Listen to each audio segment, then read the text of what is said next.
Your story doesn't begin with chaos. It begins with privilege.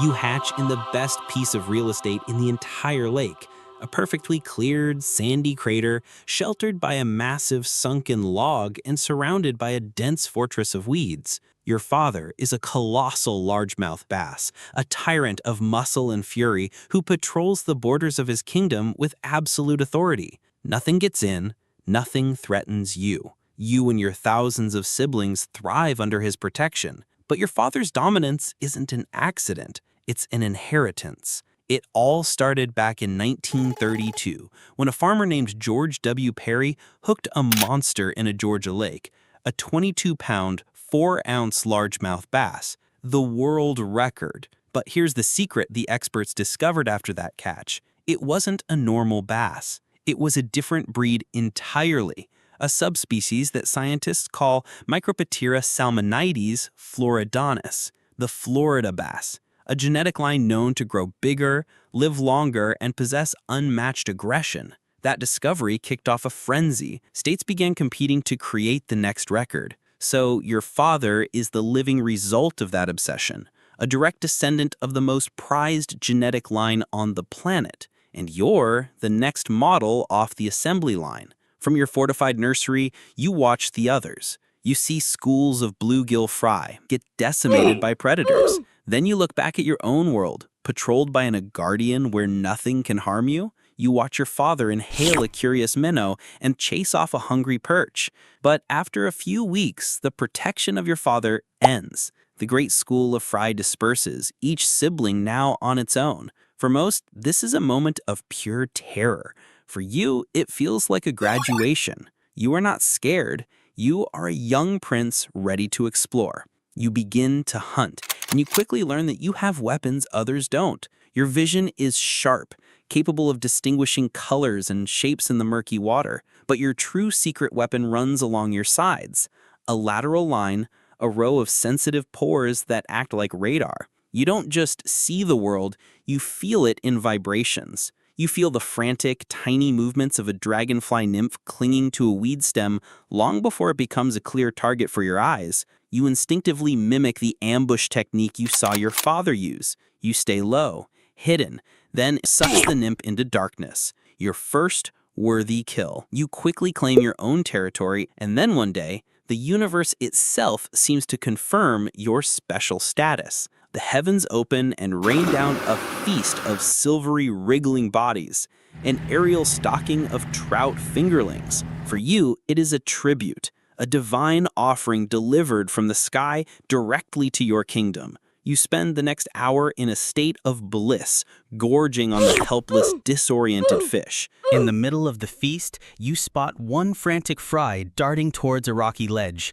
You surge forward for the effortless kill. The tiny fish vanishes into a crevice between the rocks. You hover for a moment, insulted by the impossibly lucky escape, before shrugging it off and inhaling its slower sibling. It doesn't matter. So when you see a simple wounded minnow, you decide to bless this lowly offering with your attention. You inhale it. Then you are pulled.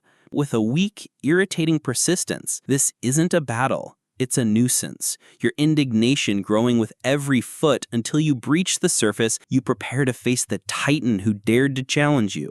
But there is no titan. There is only a small human child, no older than 8, holding a cheap Mickey Mouse fishing rod. The child squeals with delight. "Mom, I got one! A little one!" You're held up not as a trophy, but as a curiosity, like a colorful bug. A picture is taken. You are dropped unceremoniously back into the water. You were a toy for a child. The pride you inherited from your father curdles into something full of rage. You will never be a toy again. Years pass. That embarrassing encounter with the Mickey Mouse rod should have been a life-changing lesson about caution and the dangers of the surface world, but it wasn't. You grow to a formidable size, but your brain never truly evolves. It still operates on 2 simple settings: board and attack. You just can't control your territorial rage. A spinnerbait, a plastic worm, a bass jig, a noisy topwater popper, it doesn't matter the intruder. You attack them all, and the result is always the same. You get caught and released. Again, and again, and again. Each release doesn't teach you humility. It does the opposite. But today is different. A sleek, high-tech boat glides silently above. An expert angler is at work. A lure, a hyper-realistic swim bait, lands silently near your fortress. It is an intrusion so insulting that you don't strike to eat. You strike to obliterate. You explode from the water, shaking your head violently to throw the hooks. You dive deep, trying to wrap the line around your log, but the angler on the other end is a master. After an exhausting battle, you are brought aboard the boat. You're dropped into a live well. The shock is immense, but the true horror comes when you realize you are not alone. There are 2 other bass in here with you, and both of them are bigger. Your entire reality shatters. You, the king, the god, are suddenly just the smaller fish in a tiny, miserable box. The day ends in the roar of a crowd. Bright lights, the flash of cameras. You are no longer a creature of power, but a number on a scoreboard of eternity. And then the final act of your dethronement. You are released, but not back into your kingdom. You are dumped into a strange, unfamiliar part of the lake, miles from home. Your old confidence is gone, replaced by a gnawing vulnerability you haven't felt since you were a child. As you search desperately for new cover, a massive northern pike appears, the true apex predator of these waters. You do something you haven't done in years. You discreetly slip away into the deepest weeds you can find. But relax, nobody saw that. You've learned that being the strongest doesn't matter. Being the king is temporary. The game is rigged by the gods of the surface, so you decide to stop playing their game. If you can't be king, you'll be a ghost, a menace, a troll. Your new goal is no longer to dominate, it's to frustrate. Your new philosophy is put into practice immediately. You see an expensive, beautifully crafted lure. The new you has a better idea. You grab the lure by the tail and dive directly into the gnarliest submerged tree you can find, weaving and thrashing until you feel the sharp snap of the line. You spit out the lure, letting it snag on a branch. It's a tax you've just levied on the trespasser. Your new collection begins. You see a fisherman patiently working a plastic worm on the bottom. You gently swim up and tap the tail with your nose, just enough to make his line twitch. You watch him set the hook on nothing. You do it again, 5 minutes later. It's a cruel, calculated game of psychological warfare. Over time, you're a myth. You're the smart one that people hope to catch. You are the master of frustration, but your very success becomes your undoing. Game-like patterns attract a new kind of human. They don't arrive in a flashy bass boat. You see their boat and prepare for the game. You wait for the lure you can steal, the frog you can smash, the worm you can tease, but nothing comes. Instead, 2 strange metal wands are dipped into the water, and then your muscles lock. You are paralyzed, floating helplessly to the surface. You are brought aboard, then comes the final, permanent humiliation. A small, sharp tool pierces your dorsal fin, and a bright yellow tag, stamped with a serial number, is locked into place. You, the ghost of the lake, the king of frustration, have been cataloged. You are tossed back into the water. You swim away with the quiet, empty feeling of ultimate defeat. The tag is a constant, annoying reminder of your new reality. You don't hatch. You are expelled. A tiny, gelatinous speck among hundreds of thousands of identical siblings in the cold, murky shallows of a northern lake. Your mother, a 5-foot torpedo of pure muscle and teeth, abandoned you the second she laid you. She doesn't care. To her, you're not offspring. You're just a statistic. The first thing you feel isn't warmth or comfort. It's hunger, a deep, ravenous void in your tiny being. The second thing you feel is fear. Everything wants to eat you. Perch, minnows, water beetles, and most pressingly, your own brothers and sisters. You look to your left, and a sibling hatched only moments before you is already trying to swallow another sibling whole. This isn't a family reunion, it's a battle royale, and you're the most vulnerable contestant. You are born with one instinct: survive. And survival means 2 things: hide and eat. You spend your first days clinging to vegetation, a nearly invisible sliver of life, darting away from any shadow that passes. You see a water fleet twitch, Without thinking, you lunge, a clumsy, desperate snap of your primitive jaw. You get it, your first meal. It's barely anything, but it's enough fuel to survive the next hour. A slightly larger shape drifts by. It's one of your siblings, one of the lucky ones who had its first meal a few minutes before you. It sees you. There's no recognition, no hesitation. It lunges. You feel a searing pain as its tiny, needle-like teeth scrape your side, but you twist away, a flash of pure adrenaline. You just survived your first murder attempt, and the killer was family. Welcome to the world, Pike. It doesn't get any friendlier from here. But he doesn't give up. Your brother, bigger and faster, continues the chase. You dart through the underwater forest of stems and debris. You can't outrun him forever.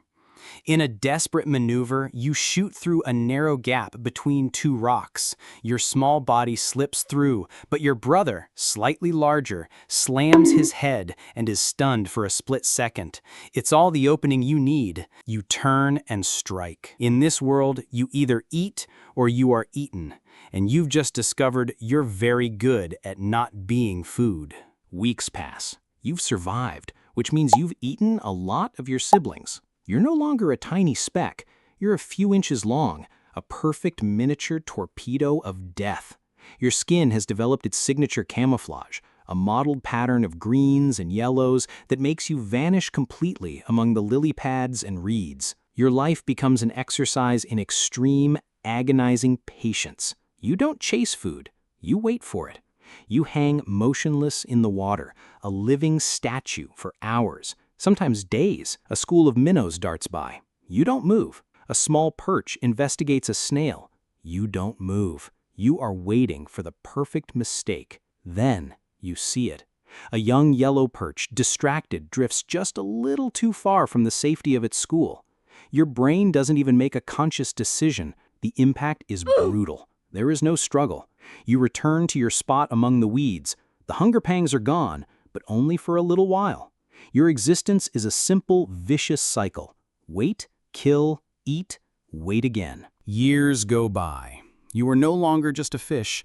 You are a monster, a 4-foot shadow that haunts the edges of the lake. The other fish speak of you in hushed bubbles. Ducks know not to land in your cove. Your life is one of supreme, lonely dominance. You spent your days suspended in your favorite weed bed, a king on a throne of algae, waiting for something worthy of your attention. Then one day you see something new. It's not a fish. It's a flash wiggling through the water with an arrogant, unnatural swagger. It's a fishing lure. You don't know that.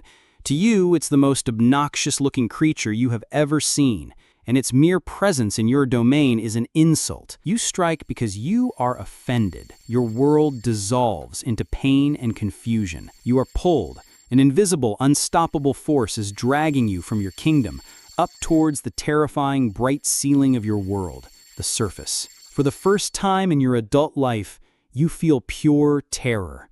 With one final convulsive headshake, you feel something tear. The pressure is gone. You are free. You bolt into the deepest, darkest part of the weed bed and stay there for a week, your heart hammering against your ribs. Your reign of terror was just interrupted by a higher power you can't fight, a god you can't eat, and you know with a cold primal certainty that it will be back. The seasons blur into one another. You are old now, a true leviathan of the lake. Your body is a tapestry of scars from hooks that tore free, from the teeth of rivals you devoured, from a life of violent ambush. You are slower, you are still the king, but it is a weary reign. You are resting in the shade of a fallen log when you see it again, the flash of unnatural color. This one is different, moving with a hypnotic, crippled swagger that screams easy meal to every predatory fiber of your being. Your caution, learned from years of pain, battles with the primal instinct that has defined your entire existence. The instinct wins. It always wins. You strike. The hooks sink deeper this time. The fight is immediate and savage, but you feel the difference. Your explosive runs are shorter. Your head shakes are weaker. The invisible line holds, and the pull is relentless. You are dragged from the cool green safety of your world into a nightmare. The surface breaks. Suddenly there is no water, only blinding light and a crushing weight. You can't breathe. Your body, so sleek and powerful in the water, is now a heavy, flailing anchor. You see a shape, a giant creature, a fisherman, and you look into its alien eye for a moment of shared predatory understanding, but there is no understanding. Your life as the silent, undisputed tyrant of the weeds ends with a gasp in a world where you cannot breathe, a trophy for a creature you never knew was hunting you. Born a cannibal, lived as a ghost, and died as a decoration for a cabin wall. Not exactly a peaceful retirement.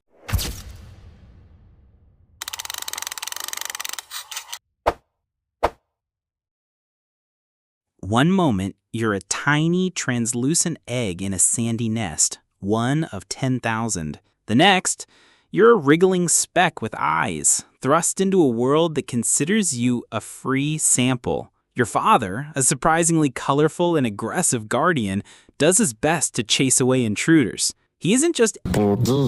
He's a titan, a legend of the lake bed, large and dominant. He is your protector. One sunny afternoon, a fat, juicy worm appears dancing unnaturally near the edge of the nest. It's too tempting, an easy meal for the king.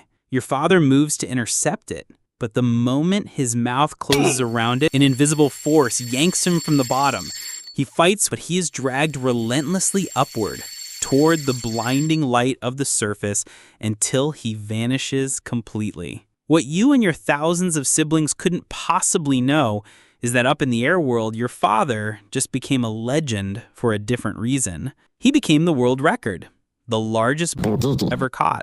His name was T.S. Hudson's fish, landed in 1950, weighing an impossible 4 pounds, 12 ounces, about 2.15 kilograms, and measuring 15 inches long, a record that would stand for over 75 years. But to you, he wasn't a statistic. He was your guardian, and now he was gone. You have to learn to fend for yourself. Your life isn't a grand adventure, it's a constant low-grade anxiety attack. You find safety not in strength, but in numbers. You join a school with your surviving siblings. You move as one, you flee as one. There's no individuality. Food is whatever tiny insect or crustacean you can find. You see the bigger fish, the pike, the bass, and you understand your place in this world with absolute clarity. You are not the hero of this story. You are the background character who gets eaten on page 3. A few years pass. A gigantic shadow rises from the murky depths. It's a catfish the size of a log. The darkness engulfs you in a violent world-ending suction. So that's it, the life of a bluegill. If you enjoyed this video, make sure to hit that like button and subscribe for more. Just kidding. That almost happened like a dozen times. But that wasn't the end for this bluegill. He was a survivor, remember? The son of a legend. Against all odds, you've made it. You're no longer a tiny, terrified fry. You're a full-grown adult, the size of a man's hand. You are a master of survival. You have your own little territory. It's not much, but it's yours. For a fish that's on everyone's menu, you're surprisingly aggressive. You flare your gills and chase away smaller fish that get too close. This illusion of control feels good. In your small 2-foot kingdom, your life settles into a routine. Morning is for hunting insects near the surface.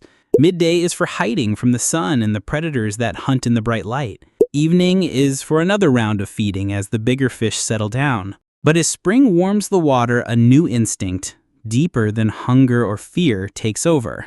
It's time to build a legacy. Then find a perfect patch of sand, digging a small, circular crater, a nest. You attract a mate, and soon your nest is filled with thousands of tiny eggs. Your new mission is absolute. Protect this nest. This is when the true horror of your world becomes clear. A plastic bottle cap settles right on the edge of your nest, a permanent, unnatural intruder. A plastic bag waves like a ghostly monster in the current. Your paternal rage, meant for crayfish and rival fish, now has a new target. You spend hours bumping your head against the bottle cap, trying to dislodge it. This isn't a fight you can win. It's a constant, low-grade stress. One afternoon, you see one of your own siblings, a fish you grew up with. He makes a mistake you learned to avoid long ago. He eats a worm dangling from the surface. You watch as he is yanked from the water, but the fisherman looks at him with disgust and says, "At least you're good for something. Let's go get a real fish. You don't understand the words, but you understand the tone. Then comes the ultimate indignity. The fisherman hooks your brother through the back and casts him out into deeper water. You watch in horror as a dark shape rises from the depths and your sibling vanishes in a violent swirl. He survived his entire life just to become bait for something more important. That image sears itself into your mind. You become even more careful, more reclusive. You grow, fueled by the memory of your father's size and your brother's fate.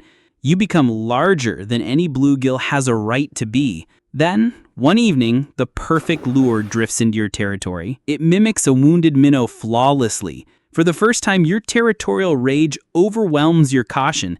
You strike. The fisherman on the other end feels a shock he's never experienced. Oh my God, it's a monster! You pull with the deep just because you're a... The goat!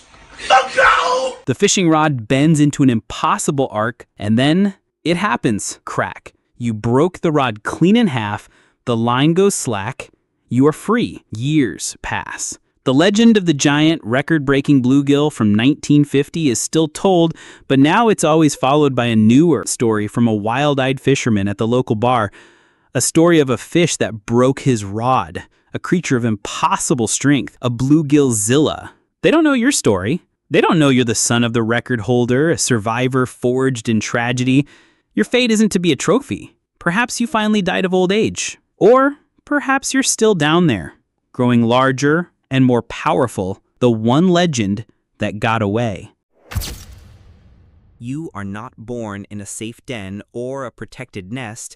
You are one of 500,000 translucent eggs scattered across a shallow, rocky reef at the bottom of a vast northern lake. Having broadcast their legacy into the current in a single, impersonal act, are long gone. You will never know them. You hatch into a world of immediate and overwhelming danger. You are a tiny, fragile sliver of life, a meal waiting to happen. Your first instinct is to hide, to wedge your minuscule body between the sharp edges of the gravel, because everything is a predator. The water is a chaotic battlefield. Schools of hungry yellow perch, the survivors of last year's spawn, descend upon your birthplace like a plague, devouring thousands of your siblings in a single pass. You watch the massacre, hidden and helpless. But just as the perch begin to thin your numbers, a new shadow, long and impossibly fast, blots out the weak sunlight. It is the true demon of this lake, a giant northern pike. It is not here for you, it is here for the perch. With terrifying efficiency, the monster rips through the school of your predators, its powerful jaws snapping them in half. You survive by being beneath notice, a tiny speck trembling in a crevice. Your first day in the world is spent watching a massacre, only to be saved by an even greater monster. You learn a critical lesson. This world has layers of death, and you have just met the devil at the top of the food chain. You are an orphan, born in a graveyard and haunted by a demon. Weeks pass. You have survived the initial massacre by becoming a ghost. You find a nomadic school of fellow orphans, and together you patrol the gloomy depths of the lake, a silent pack held together by shared fear. It is here you learn the nature of your superpower. Your large, glassy eyes, a product of a reflective layer called the tapetum lucidum, turn the dark, oppressive abyss into a world of sharp, clear details. You are a master of the dark. But this gift is not used for confident hunting. It is the defensive tool, a radar system, and a lifelong horror movie. You are haunted by the memory of the giant pike. Every shadow in the distance, every half-seen shape could be the demon returning. Your incredible vision is a curse, forcing you to see every potential threat in high definition. And the threats come from directions you cannot predict. While swimming in the deep, a new terror strikes.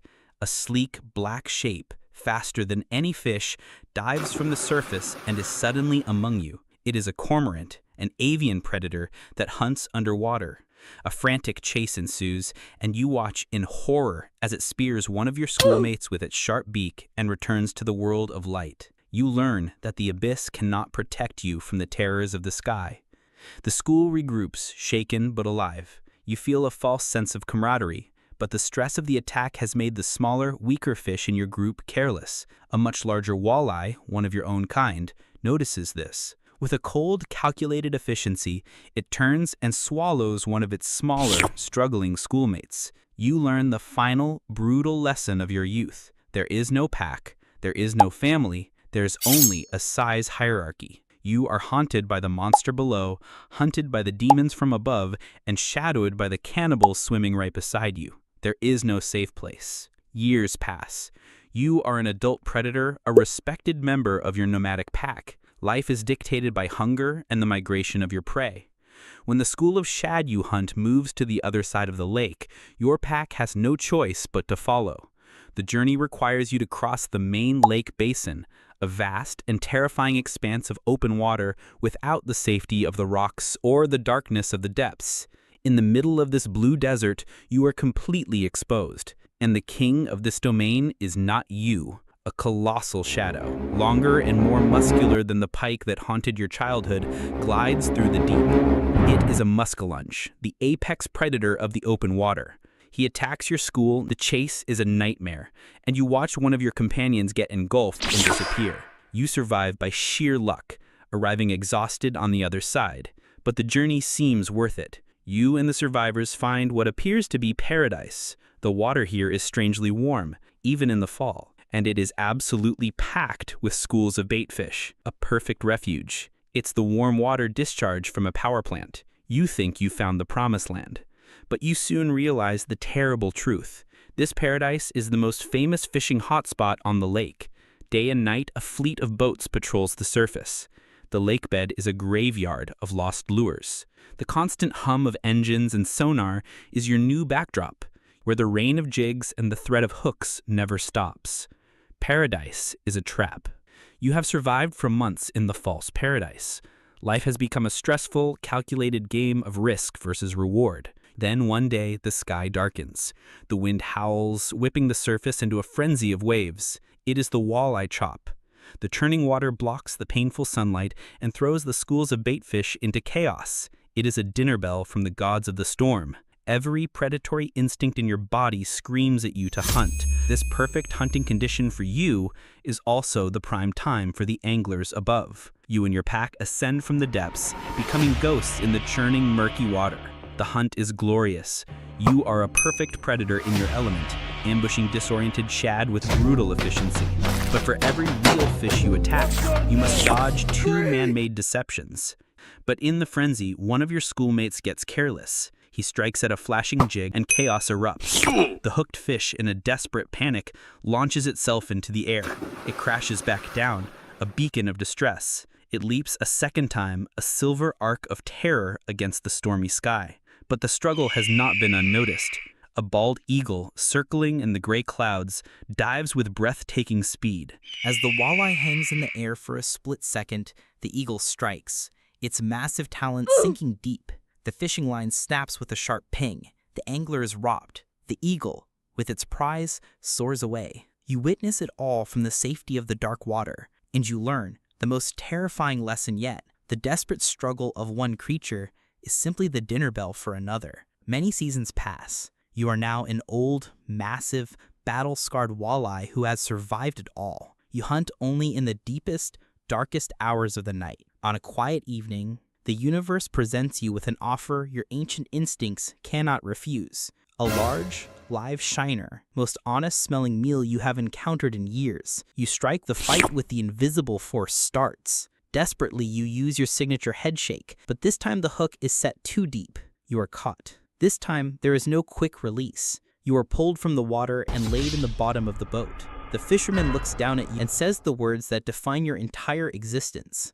You lived your whole life just to become someone's perfect Friday night dinner. Your new journey, as a meal, begins. The transformation is swift. After a few expert slices, you are now 2 perfectly cooked, golden brown walleye fillets resting next to a wedge of lemon, a culinary masterpiece. Your life begins in a war zone, a red carved out by your father on the floor of a fast-moving river.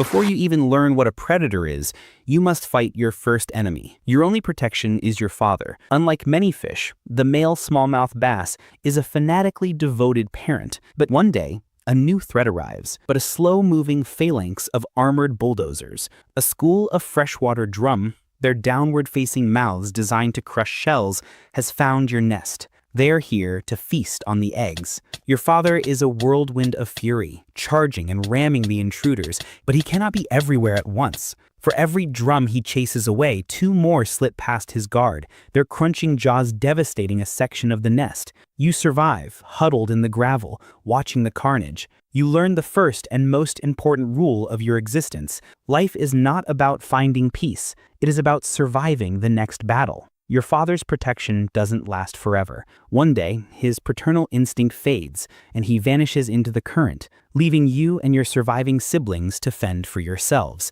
You are now a solitary warrior, driven by a ferocious appetite and a genetic need to fight. You learn to hunt. Your first true duel is not with a fish, but with a creature of armor and claws, a crayfish. You see it scuttling between the rocks, a perfect meal that fights back. You don't charge head-on. That is for fools.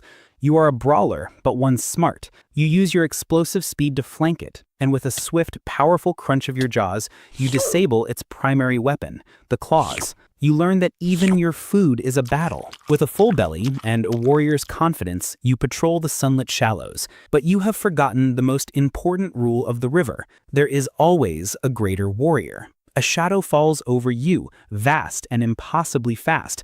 Before you can react, a terror from the sky descends. An osprey, its eyes locked on you, plummets like a feathered missile. In a blind burst of panic, you shoot under the dark ledge of a large boulder, as the osprey's talons slice through the water where you were a microsecond before, close enough to feel the pressure wave. One day, you see the easiest meal of your life. A tiny wounded fish, fluttering helplessly near the bottom, its movements slow and pathetic. It's an open invitation, a free meal. You don't even bother with tactics. You attack with the fury of a brawler, expecting the satisfying crunch of your prey. But at the moment of impact, the fish disintegrates. It explodes into a milky cloud of microscopic particles that you inhale in your attack. It was a lure. A piece of the mussel's own mantle tissue dangled by a freshwater mussel to trick a host fish. The cloud you inhaled was not just water. It was a swarm of the mussel's parasitic larvae called glochidia. Hundreds of these microscopic parasites now clamp onto your delicate gills. They are here to use you, a reminder of your foolishness. Years pass. You are a magnificent bronze-backed gladiator, but you cannot fight the sun. A long, brutal summer brings a severe drought, the current slowing to a lazy crawl before breaking apart entirely. Your world shrinks, trapping you in a single, isolated pool. It is a stagnant, muddy prison, and you are trapped in it with your rivals, your food, and your future executioners. The water warms to a tepid bath, and the oxygen thins until every breath is a struggle. But the greatest terror comes from a new direction. The land. At night, you are hunted by a pair of glowing eyes and clever, probing hands. A raccoon patrols the shallow edges, a patient thief snatching the weaker fish one by one. You are forced to stay in the deepest, most stressful part of the pool, constantly on edge. During the day, a new monster arrives. A sleek, hyper-aggressive mink. It dives into your pool, a blur of fur and teeth, a semi-aquatic killer in a closed arena. You engage in a brutal, close-quarters brawl, escaping its jaws but not without a deep gash on your flank. The rains have returned, and your river kingdom is reborn. And now you patrol your new territory with a violent need to reassert your dominance. Every shadow is a challenger. Every movement is a potential fight. It is in this state of high alert that you see it's a fat, lazy shiner dangling limply in the current. You strike out of pure, unadulterated fury. The battle is the most epic of your life. You unleash every ounce of your legendary power. You make powerful surging runs that threaten to snap the line. You erupt from the water in a series of spectacular acrobatic leaps, your bronze body shaking violently in the air. You are finally subdued and pulled from the water onto the riverbank. You prepare to face the master angler who has bested you in this legendary duel. Instead, you see a man sitting on a bucket who looks down at you not with admiration, but with pure annoyance. Damn it, another rock bass. He doesn't measure you. He doesn't take a picture. He roughly rips the hook from your jaw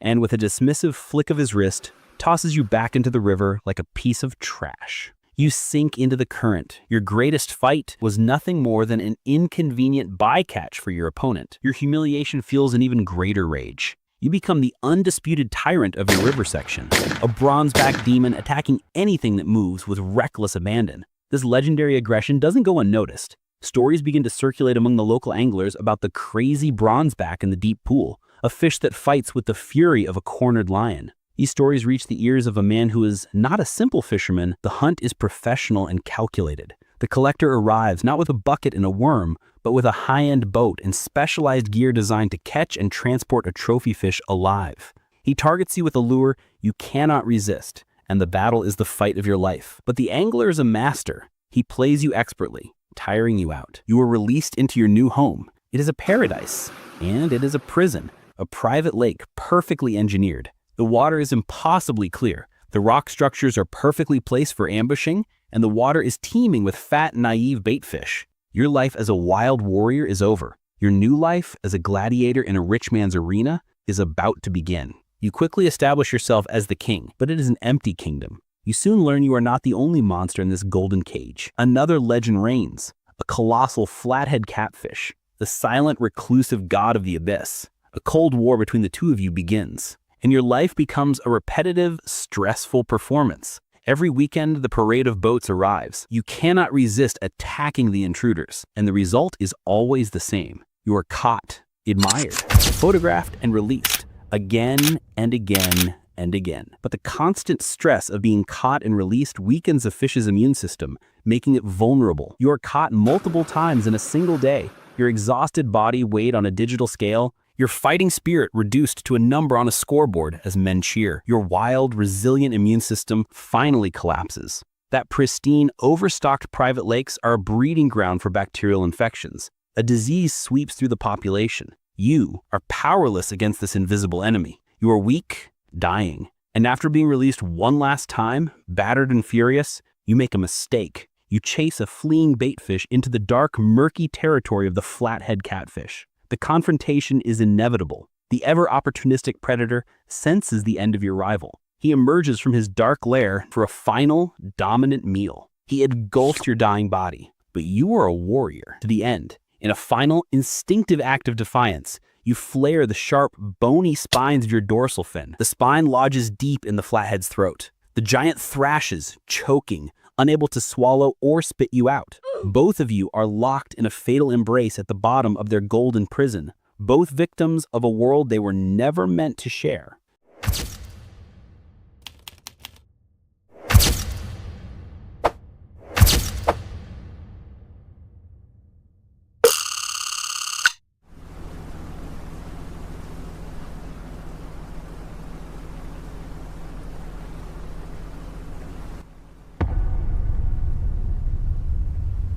You hatch in a shallow, weedy bay, a tiny, translucent sliver of life.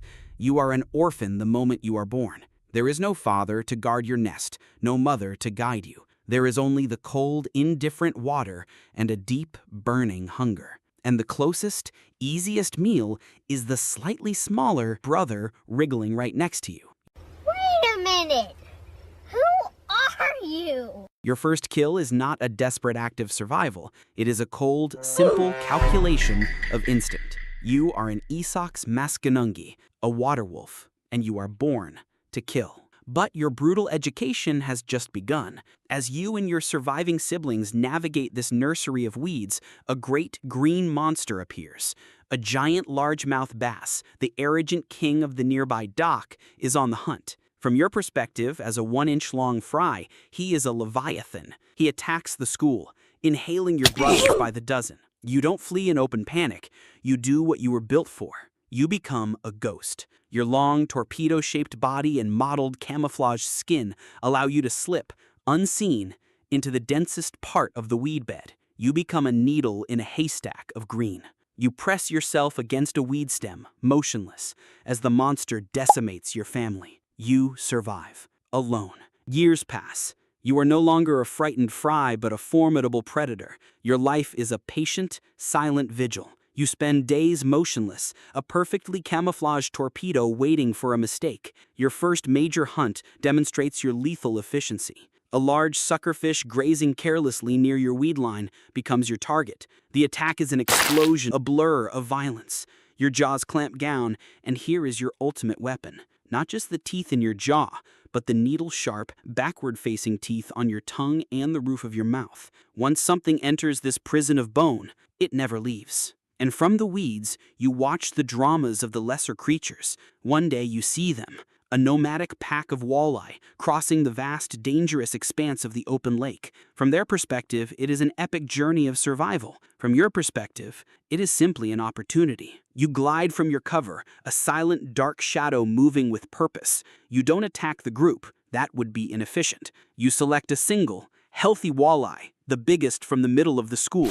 You strike, grab your prize, and retreat to your dark lair before the rest of the school even understands what has happened. Years of successful solitary hunting have turned you into a true giant, the apex predator of your domain. But the throne is a lonely, contested place. One day, a challenger arrives. Another massive muskie, a battle-scarred brute nearly your own size, intrudes upon your prime hunting grounds. This is not a hunt. It is a battle for the crown. The fight is a display of primeval violence, a brutal clash of jaws, a maelstrom of tearing fins and raw power.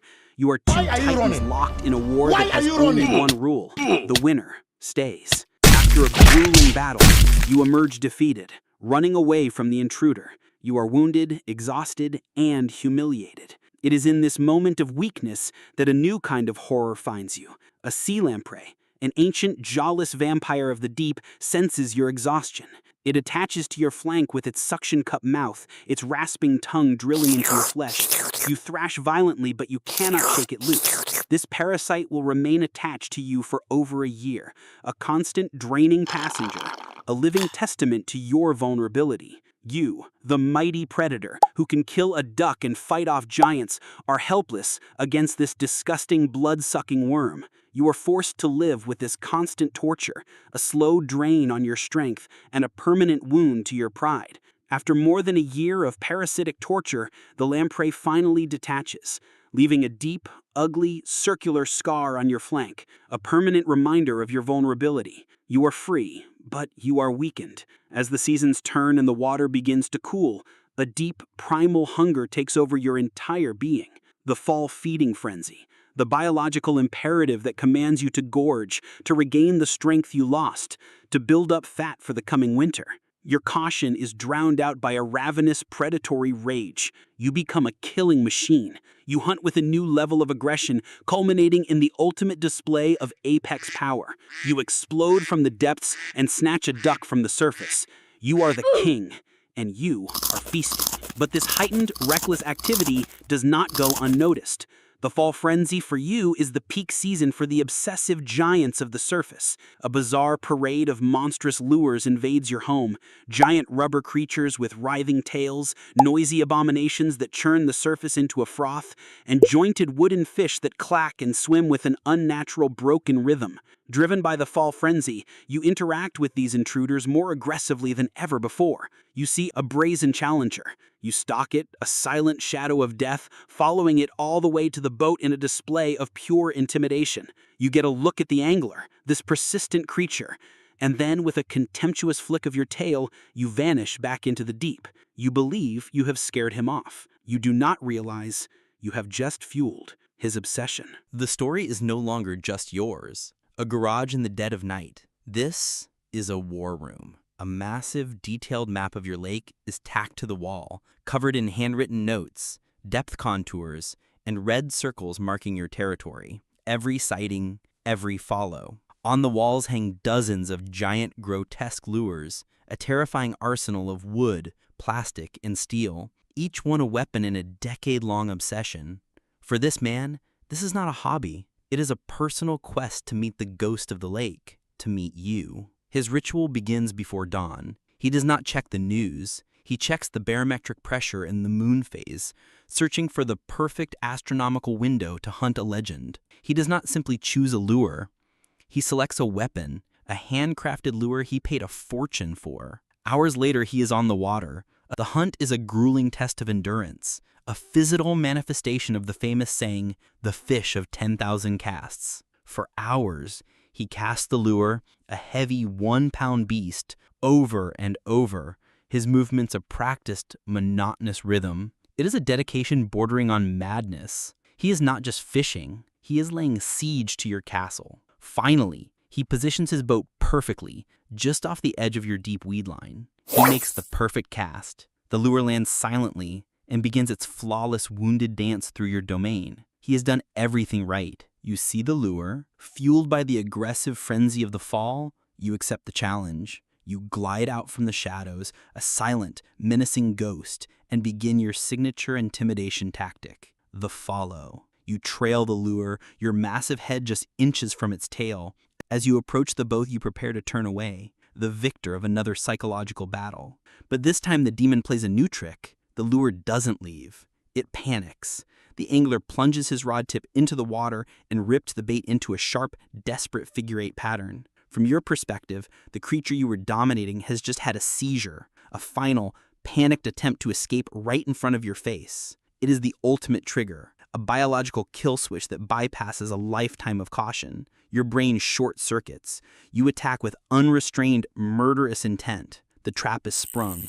The battle is at the explosion of power. After an epic struggle, you are subdued and pulled into the net. You are subjected to a strange, humiliating ritual, measured, photographed, and held by the victorious giant alien creature of the surface. Then, you are returned to the water. You are free, but you are not the same. An invisible wound, your protective slime coat, your biological armor against infection has been damaged. You have survived the battle, but you are now vulnerable to an army of invisible enemies. You sink back to your dark lair, but as a traumatized, wounded victim. You are free, but what is freedom to you now?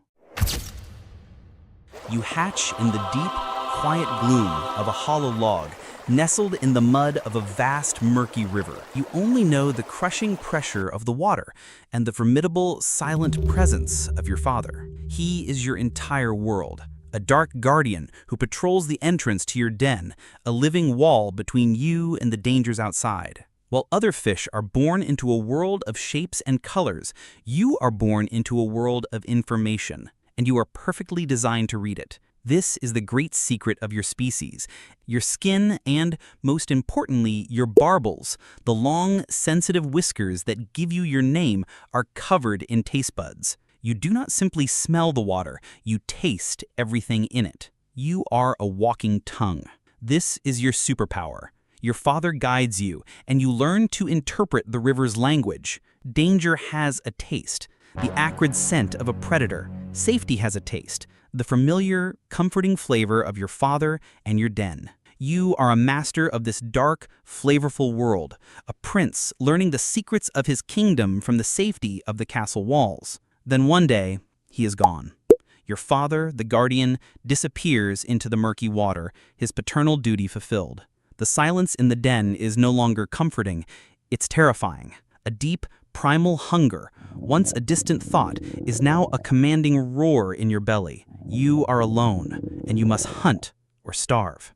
You leave the safety of your birth den for the first time, a small, vulnerable creature in a vast, dark river. You begin your first real hunt, not with speed or sight, but by dragging your sensitive barbels across the riverbed, tasting the mud, the rocks, the history of everything that has passed. You taste the faint chemical trail of a dying crawfish, and your instincts take over. You follow the scent, unearth the weak, struggling creature, and consume your first solo meal.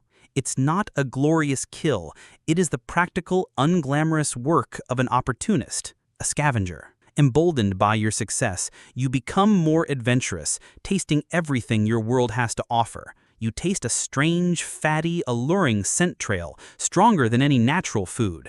You follow it and find a strange, soft, white rock, a discarded bar of soap. You take a bite and your senses recoil. The taste is chemical, foul, and it makes you sick. You learn your first hard lesson: your superpower can be deceived. The world above has leaked poison into your world of flavors. Your second lesson is far more violent. While exploring a patch of weeds, you are ambushed.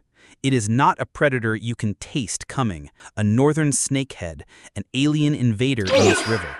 It grabs you, its powerful jaws clamping down. As it tries to swallow you, your last-ditch survival instinct kicks in. You flare the sharp, bony spines in your dorsal and pectoral fins, locking them into place.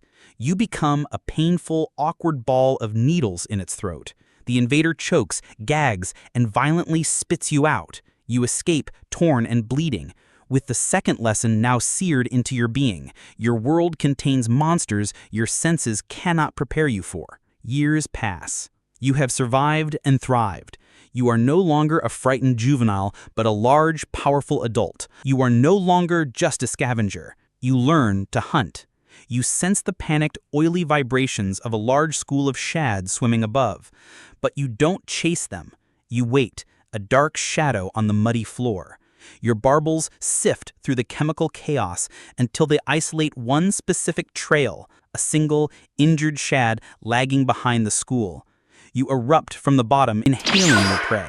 You have become an efficient and intelligent predator. But with size comes new rivals. You discover that your dark, murky kingdom has old, established gods. You try to claim a new, perfect lair, a deep, hollow log, only to be confronted by its current resident, a massive, snapping turtle, an armored ancient beast that stares at you with cold reptilian indifference. You are powerful, but it is a living fortress. You back away.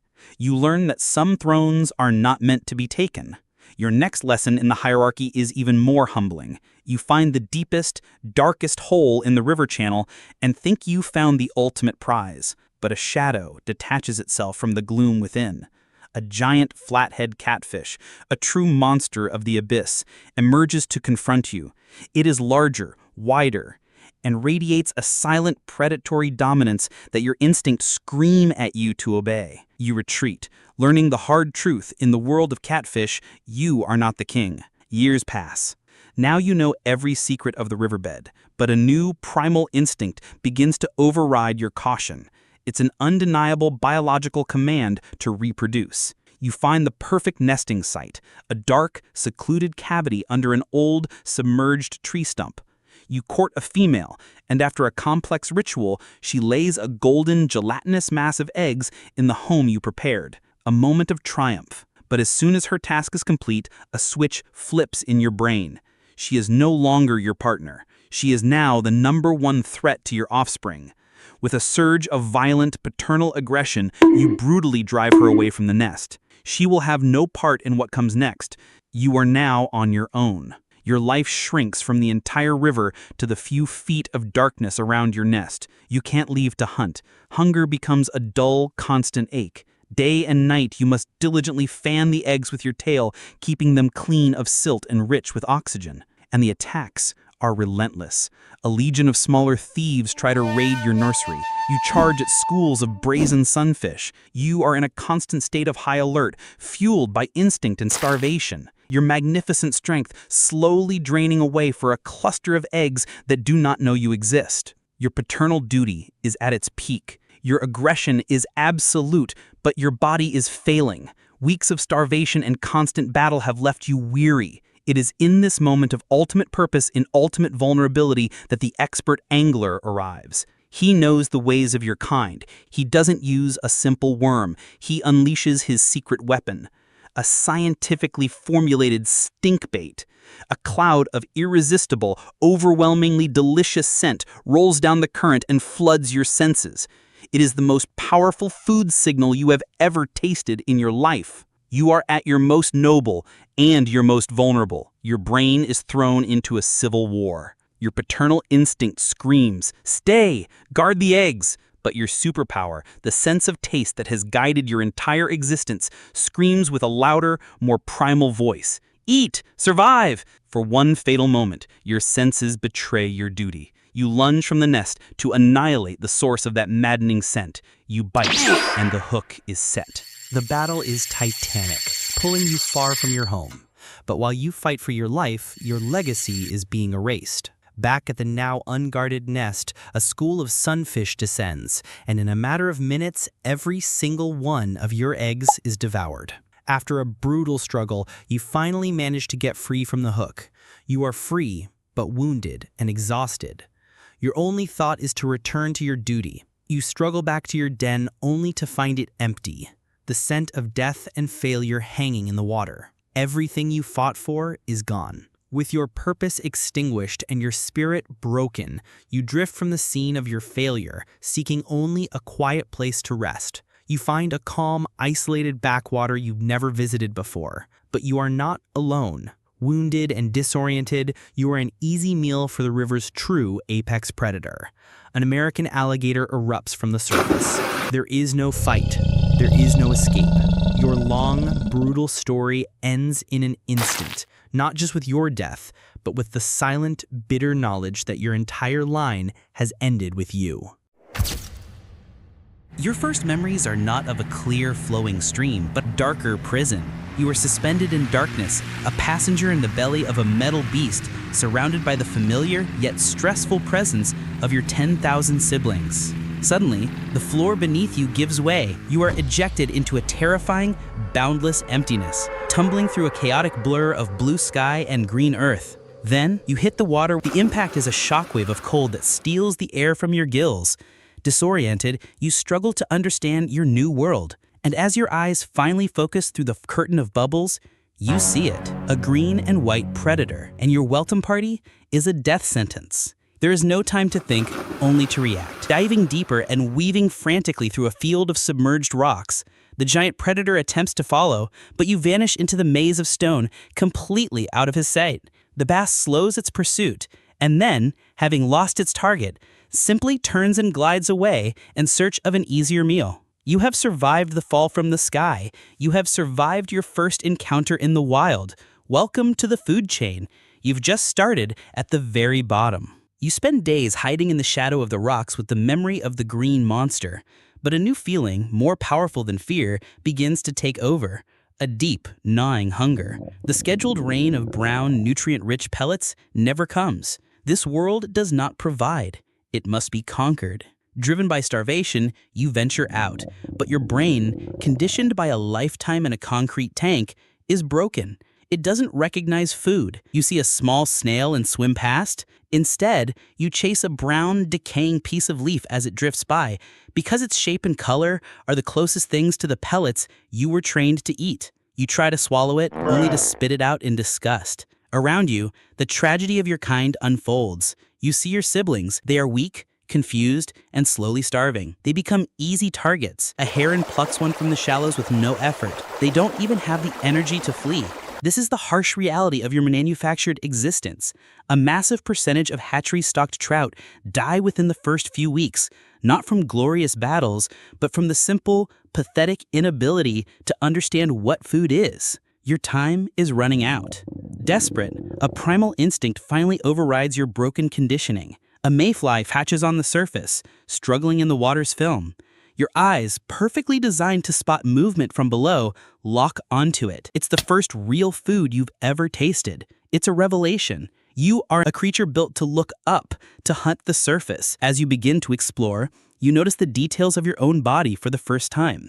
The unique pattern of black spots scattered across your back, your personal fingerprint. You are a creature of intricate design, a beautiful survivor. But as you'll soon learn, in this lake, beauty is just another word for target. Months pass. You are no longer a frightened, starving fry, but a sleek, growing trout. You have mastered the art of sipping mayflies from the surface and ambushing nymphs in the current. And with this growth comes a new, driving instinct, the search for the perfect water. Your body craves the cold, the clean, the highly oxygenated water. It's a biological necessity. You explore the vast, intimidating lake until you find it. A deep, shaded cove where a cold, clear stream tumbles into the main body of water. This is it. For the first time since your violent birth, you feel a sense of peace. This is your paradise. But then, the seasons turn. Summer arrives with a vengeance, bringing a relentless, suffocating heat wave. The water temperature rises, and you learn a terrifying lesson in physics. Warmer water holds less oxygen. Every breath becomes a struggle. Your gills work overtime for a pittance of air. You can survive a monster. You can learn to hunt, but you cannot fight the water itself. You survive the heat wave by finding a tiny, deep spring bubbling up from the lake bed, a last pocket of cold in your shrinking world. But when the cool weather finally returns, you carry a new, heavy truth. Your life is not just threatened by what you can see. It is a constant, delicate balancing act, and your beautiful, fragile paradise can become a suffocating tomb at any moment. A year passes. You are a queen. Your home in the cold, deep cove is secure, and you have grown into a magnificent adult. The iridescent pink stripe along your sides, the very feature that gives your species its name, is now a brilliant, shimmering banner. This beauty, designed by nature to attract a mate, serves a new, unintended purpose. On a warm afternoon, a hatch begins. Mayflies erupt from the water's surface. It is a feast. As you confidently sip a real mayfly from the surface, another lands just a few feet away. It is perfect.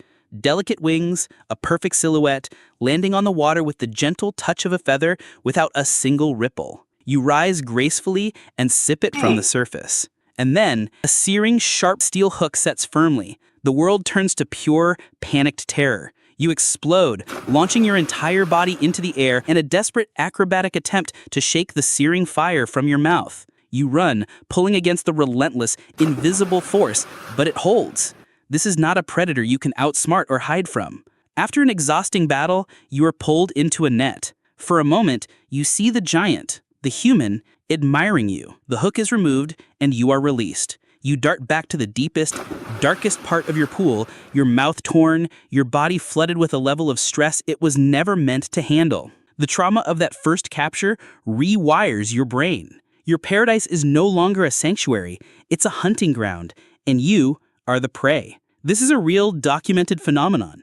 After being caught and released, trout learn to associate certain lures, the faint glint of fishing line, or even the shadow of a boat, with extreme danger. They become what anglers call hook shy or educated, and are significantly harder to deceive a second time. You are an educated fish. Your behavior changes completely. Now, you subsist mostly on nymphs and scuds, deep underwater where you feel safer. Every shadow that passes overhead sends you darting for the deepest part of your pool. Life is no longer about thriving, it is about not dying. You learn to see the matrix of the trap. You see a tiny, weighted nymph tumbling realistically along the bottom, but now your eyes also catch the almost invisible filament it's attached to. You see the brightly colored strike indicator floating unnaturally on the surface above it, a tiny Judas signaling the presence of the angler. You are a master of survival, a veteran of a war you never asked to join. You outsmart angler after angler, ignoring their most perfect presentations, refusing their most tempting offerings. You can never again feed with the simple, wild abandon of a fish. Every potential meal is now a potential hook. Years pass. You have survived everything. You survived the fall from the sky, the green monster from the depths, the starvation, the suffocating heat, and 1,000 deceptive lures from the world above. But the deadliest predator is not one you have learned to fear. One afternoon, a sleek, fluid shape slides into the water from the shore. It's a North American river otter. You see it, but doesn't register the true danger of a mammal that hunts underwater. This is a fatal miscalculation. The chase is short and hopeless. You are a powerful fish, a master of your element, but the otter is something else entirely.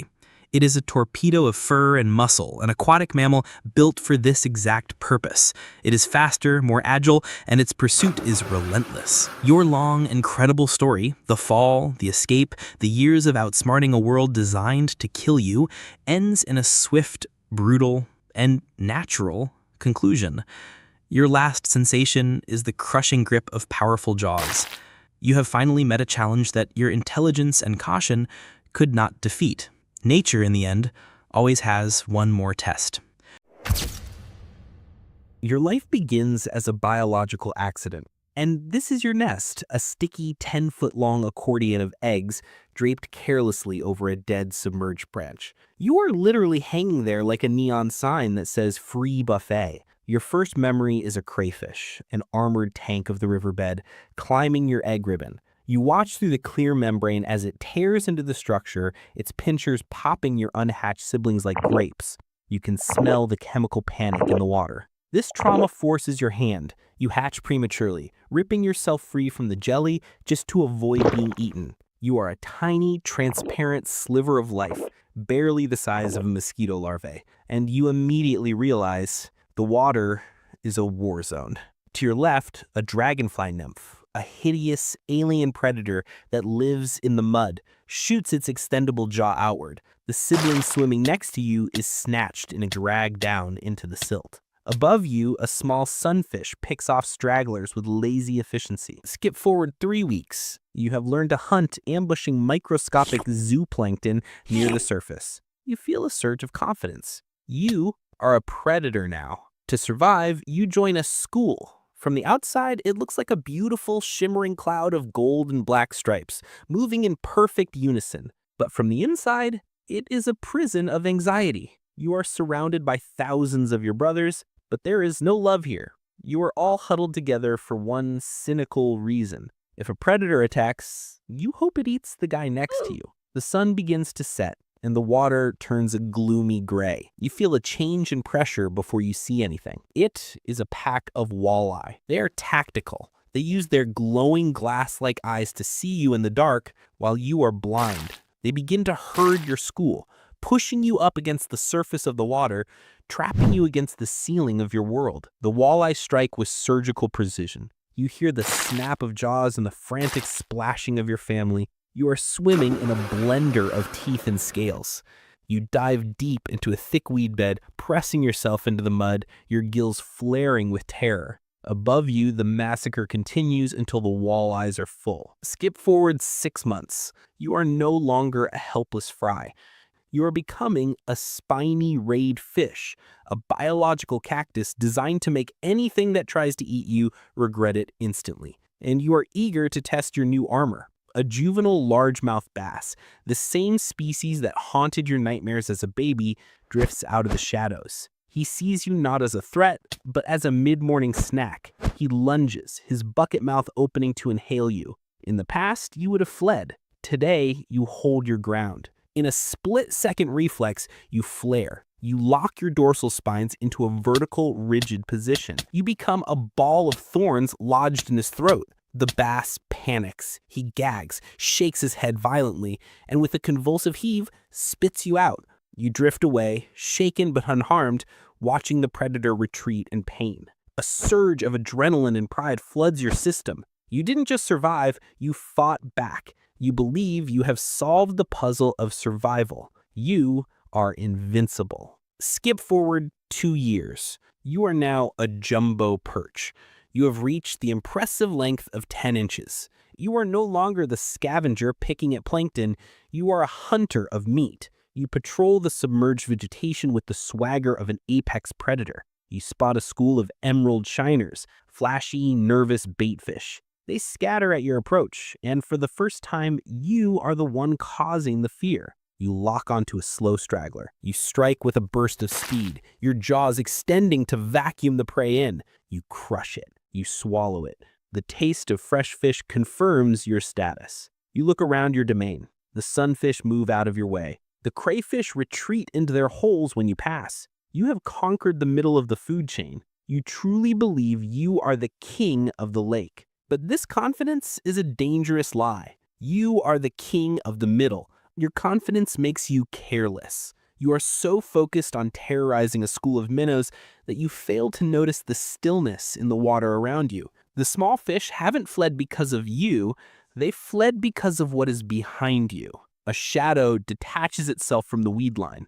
It is not a bass. It is not a walleye. It is a 40-inch Northern Pike, a mottled green demon that has been the apex predator of these waters since before you were born. It strikes with the force of a car crash. Your world instantly dissolves into pressure and teeth. You have no time to think, only to react. You instinctively flare your spines, the same perfect defense that saved you before. You lock them rigid, expecting the predator to gag and release you. The pike does not care. Its mouth is a cavern lined with hundreds of backwards-facing razors. Its jaw pressure is immense. Your perfect defense, your row of sharp needles, is crushed like dry twigs. To a monster of this size, your spines are nothing more than a minor texture in its meal. You are being swallowed headfirst into a pit of acid, a footnote in the life of a true god. Just kidding. That almost happened. At the last microsecond, the pike's strike angle was off by an inch. Its teeth raked down your flank, shredding your scales and leaving deep, bleeding gashes. But it missed the kill shot. You rocket into a crevice between two large boulders, pressing yourself so deep into the dark that your gills scrape the stone. You stay there for 2 days, bleeding and trembling. Your survival wasn't skill, it was a rounding error in the pike's calculations. Skip forward to winter. You are an old, scarred veteran. You have survived the pike, the bass, the walleye, and the birds. You have won the game of survival. The lake freezes over, sealing your world under a thick lid of ice and snow. A deep, cold peace settles over the water. You descend to the deep basin, huddling with a school of other survivors in the mud. Your metabolism slows to a crawl. You are lethargic, safe in the gloom. The monsters are sleeping. You have finally found peace. Then a new light appears. A tiny, flashing piece of metal, a gold jigging spoon, dances in the darkness above you. It vibrates and flashes with an unnatural rhythm. You're not hungry, but you are curious. It's an annoyance in your quiet world. You swim up to inspect it, maybe to nudge it away from your face. You nip at it. The hook sets. There is no epic run, no line-stripping battle. The water is too cold, and your body is too stiff. It is a confusing, relentless vertical pull, dragging you up, away from the safety of the mud, through the crushing pressure changes. You are hauled through a small, circular hole in the ice into a world of blinding white light and agonizing, freezing air that burns your gills. A giant face looks down on you. It is a human fisherman. He doesn't admire your battle scars. He doesn't respect your years of survival against the odds. He smiles, looks at your thick sides, and says, "Perfect. Just what I needed for the fish fry." You are tossed onto the ice, gasping, next to a dozen of your brothers. Your entire, long, brutal life, the terror of the egg ribbon, the panic of the school, the pain of growing spines, the scars from the pike, all of that struggle was for this, to become a crispy, golden fried fillet on a paper plate